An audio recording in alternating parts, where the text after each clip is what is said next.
İster böyle pilavınızın üzerine yapın İnegöl köftenizi arkadaşlar. İster yarım ekmek arası yapın, size kalmış.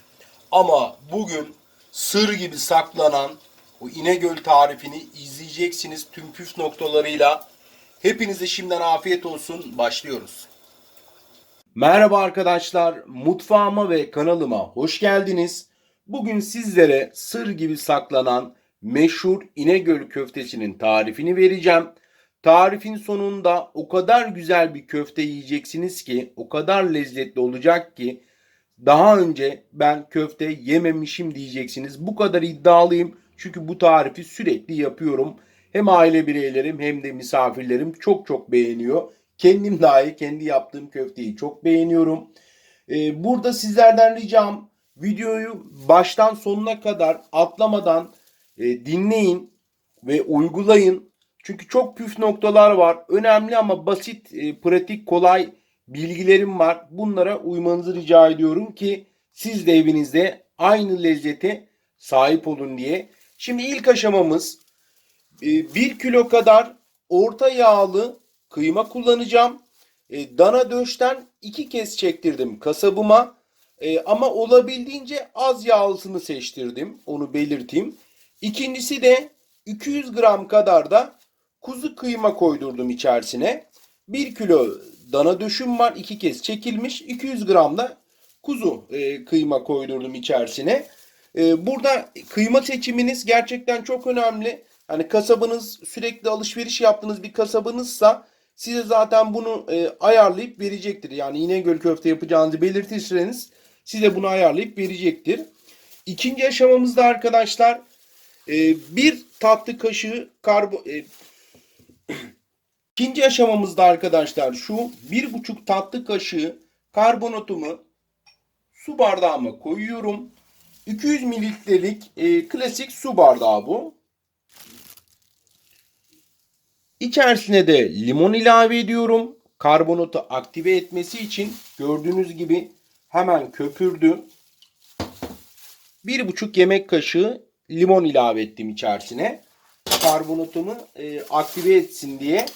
Burada şu soru gelebilir aklınıza, bu limon tadı köftede alır mıyım diye. Kesinlikle almayacaksınız arkadaşlar. Limonu koymamızın tek amacı karbonatı aktive etmesi. Başka bir şey değil. Zaten hemen aktive de oldu. Gördüğünüz gibi hemen anında köpürdü. Bunu mutlaka yapmanız gerekiyor bu arada. Güzelce karıştırıyorum. İyice karıştırdım. Şimdi bardağımın yarısına kadar oda sıcaklığındaki suyu ilave ediyorum. Ve karıştırıyorum. Çünkü karbonat hemen eriyen bir şey değil. O yüzden bunu aktive etmeniz şart. İyice karıştıralım burada. Şimdi karıştırarak arkadaşlar, karıştırarak yapın ki bardağın içinde bir tortu kalmasın.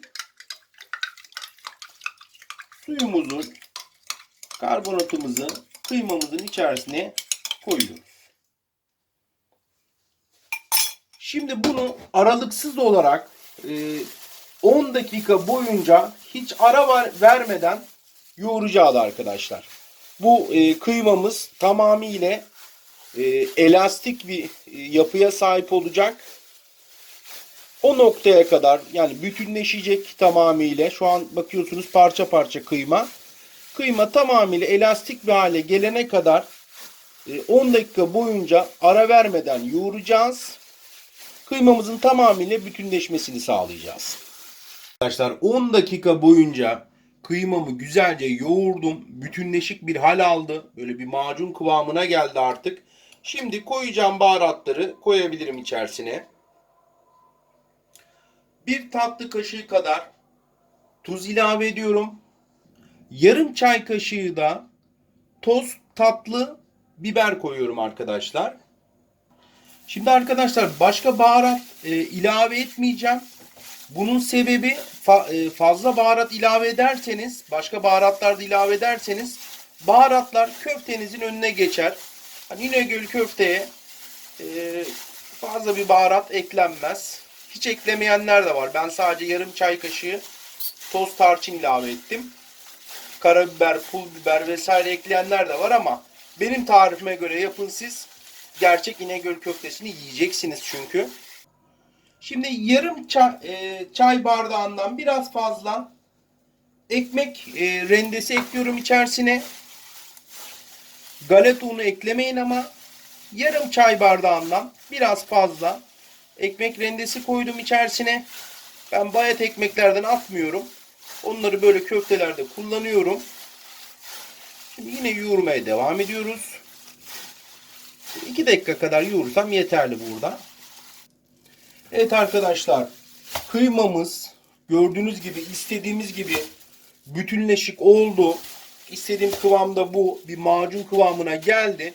Şimdi bunu farklı bir borcama alıyorum. Çünkü buzdolabımda bunu bir gün dinlendirmemiz gerekiyor. Dinlendirme aşaması gerçekten çok önemli. Şimdi streçle sarıyorum arkadaşlar. Güzel bir şekilde, hava almayacak bir şekilde. Buzdolabıma koyacağım bunu.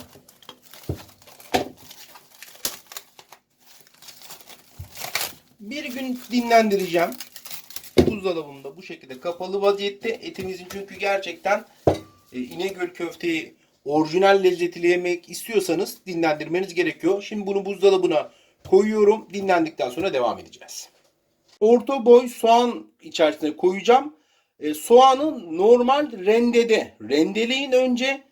Robottan, mikserden geçirmeyin. Normal rendede rendeleyin. Daha sonra da iyice suyunu süzün. Yani bir süzgeç de olur ya da elinizde olur. Suyunu iyice çıkartın. Çünkü sadece burada posasını kullanacağız. Eğer suyunu içerisine koyarsanız kıymanızın ister istemez acılaştıracak. Bu yüzden mutlaka rendeleyip ondan sonra da soğanınızın suyunu sıkın.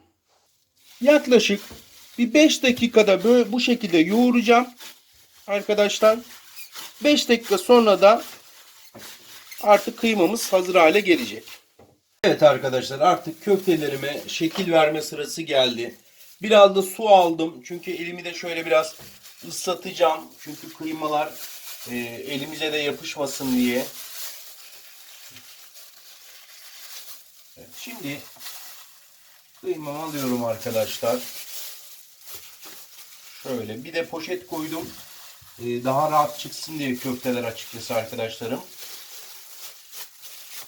Kavanoz kapağı kullanıyorum ben burada. Tabii sizin şekil verme aparatınız varsa köftelerinize onu da kullanabilirsiniz.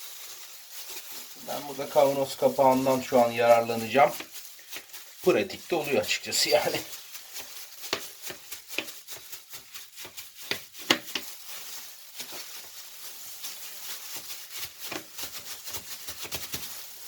Naylonla bir de arkadaşlar böyle kolay çıkartılacak çünkü. Böyle tabağımı da çıkarttım bu arada. Evet. Bakın arkadaşlarım. İnegöl köftem hazır. Yuvarlak olarak yapacağım. Çok kalın yapmıyorum çünkü şişiyor. Şiştiği için çok kalın yapmıyorum. Bunları böyle dizeceğim. Bir tane daha örnek yapayım size. Şöyle. Islatalım yine. Tarife göre yaparsanız arkadaşlar çok lezzetli yiyeceksiniz. Bunun garantisini veriyorum yani. Tabii seçtiğiniz kıyma da çok önemli. Mutlaka kasabınızdan, güvendiğiniz, bildiğiniz kasabınızdan şaşmayın. Ya da marketinizde varsa aldığınız kasap bölümü. Bakın köftelerim harika arkadaşlar. Şimdi bu şekilde ben bunları bitireceğim. Arkadaşlar köftelerimi yapmaya başlıyorum. Biraz elinizi ıslatın ki kıyma da elinize yapışmasın. Şöyle kavanoz kapağımın içerisine koyuyorum. Fazlasını da tabii ki çıkartacağız. Evet arkadaşlar, şimdi pişirme aşamasına geldik. Bu aşama gerçekten çok önemli. Evinizde döküm tava varsa mutlaka döküm tava kullanın bence. Çünkü döküm tavada hem et hem köfte çok daha lezzetli oluyor. 10 dakika döküm tavanınızı yüksek ateşte ısıtın. Bu şekilde dumanlar çıksın. Yani gerçekten ısıyı elinizi yaklaştırınca bile hissedin. Daha sonra 10 dakikadan sonra da ocağınızın altını orta ateşe alın. Bu şekilde pişireceğiz. Şimdi köftelerimi dizmeye başlıyorum ve mutlaka kesinlikle yağ sürmeyin. Yani döküm tavanınızın içerisine hiçbir şekilde yağ sürmeyin. Yapışmasın. Bu şekilde koyun. Hem köfteleriniz çizgi çizgi olacak. Çok lezzetli olacak. Zaten yanlardan kahverengiye dönüşmeye başladığı zaman da çevirmeye başlayabilirsiniz. Bu tarifi aşama aşama lütfen izleyin. Artık inanın dışarıdan köfte yemeyeceksiniz. Artık köfteleri evinizde yapacaksınız. Şimdi arkadaşlar, köfteler yanlardan rengi değişmeye başlayınca çevirebilirsiniz. Köfteleri çünkü sürekli çevirerek de pişirebilirsiniz. Et gibi değil.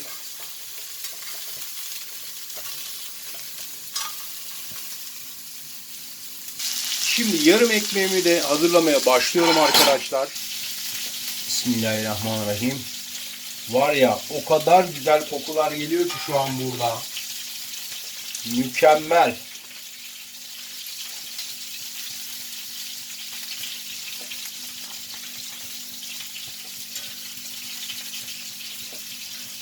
Mis gibi oldu.